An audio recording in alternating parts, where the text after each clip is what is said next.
What if the biggest lessons of your life didn't come from textbooks, but from silence, loneliness, and the feeling that you don't belong?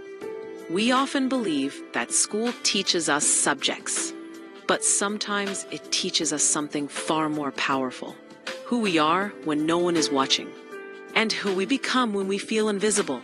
Today, we're exploring The Class by Frances O'Rourke Dowell, a quiet, deeply psychological story about identity, belonging, and the courage to exist as yourself. The Class follows a middle school girl named Abby, who is placed in a special class. A class that immediately separates her from the rest of the school. This is not a loud story. There are no dramatic villains, no heroic victories. Instead, it asks a far more uncomfortable question. What happens to a child's mind when they are labeled, and slowly start believing that label? This book matters because many of us are still living with labels we received years ago. Labels shape identity. When Abby is placed in the class, she doesn't just change classrooms. She begins to change how she sees herself. Being ignored can hurt more than being criticized. Neglect sends a message. You don't matter enough to be noticed.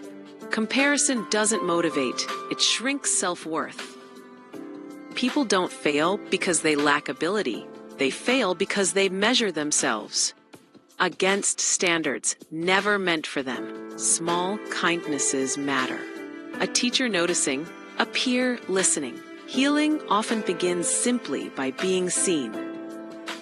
You are more than where you are placed. Placement is not identity. Where you start is not where you must stay. Confidence is learned, and anything learned can be unlearned. Growth often happens quietly. Slow, invisible, internal, but still real. Ask yourself, what label was I given early in life? Am I still living as if it's true? Practice micro-validation. Notice effort. Acknowledge growth. Redefine worth. Worth is not grades or speed. Worth is growth, effort, and humanity. Sometimes the most important education is learning that you are not broken. You were just never given the right space to grow.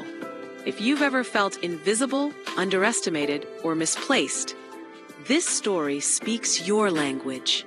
And maybe, just maybe, it reminds you that your story is still unfolding.